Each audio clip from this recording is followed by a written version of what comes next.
এরে মুসলমান যুবক ভাই আমার, মা কত কষ্ট করে সন্তানকে লালন পালন করেছে। একটু খোঁজ খবর নিয়ে দেখো, কত মা কত কষ্ট করেছেন, সন্তানকে মানুষ করেছেন। আজকে আমরা বিবাহ শাদী করে বউ নিয়ে পাগল, স্ত্রী নিয়ে পাগল, মা বাবাকে ভালোবাসি না, মা বাবার খেদমত করি না। এ নওগাঁ জেলার যুবক, স্ত্রী যদি চলে যায় স্ত্রী পাইবা, যদি টাকা তোমার চলে যায় টাকার মালিক হইতে পারবা না ভাই। যদি তোমার গাড়ি একটা হারিয়ে যায়, গাড়ি যদি চলে যায় গাড়ির মালিক হইতে পারবা।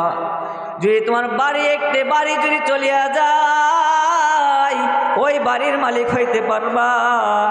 কিন্তু যদি তোমার জনম দুঃখিনী মা যদি একবার দুনিয়া ছেড়ে চলে যায়, তোমার যে মা তোমাকে এত কষ্ট করে মানুষ করেছেন, ওই মা যদি একবার দুনিয়া ছেড়ে বিদায় নিয়ে চলে যায়, ওই মাকে আর চিরদিনের মতো কোথাও খুঁজে পাইবা না।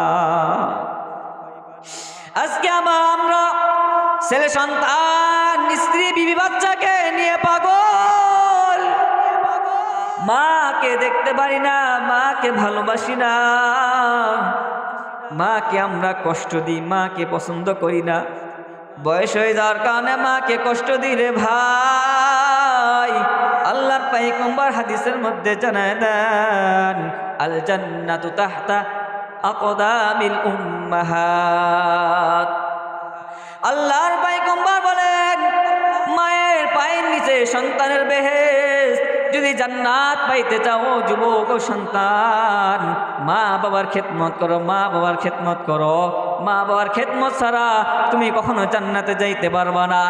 আল্লাহ পাক তাআলা বলেন, যদি তোমার মা তোমার প্রতি সন্তুষ্ট হয়ে যায়, তাহলে আমি আল্লাহ তোমার প্রতি সন্তুষ্ট হয়ে যাব। যদি মাকে রাজি খুশি করতে পারেন, তাহলে আল্লাহ পাক তাআলা রাজি খুশি হয়ে যাবে। কত মানুষ মাকে কষ্ট দেয়, মাকে দেখতে পারে না, অথচ বাবাকে কষ্ট দেয়, বাবাকে দেখতে পারে না। অথচ বাবা, অনেক বাবা আছে দিন মজুরি কাজ করে, কৃষি কাজ করে সন্তানকে লেখাপড়া শিখায়, বড় করায়, রিক্সা চালায় চালায়, ভ্যান চালায় চালায় সন্তানকে বড় করে। আর সেই সন্তান বড় হয়ে টাকা পয়সা মালিক হয়ে ওই সন্তান আর বাবাকে দেখতে পারে না। কথা বলেন ঠিক কিনা?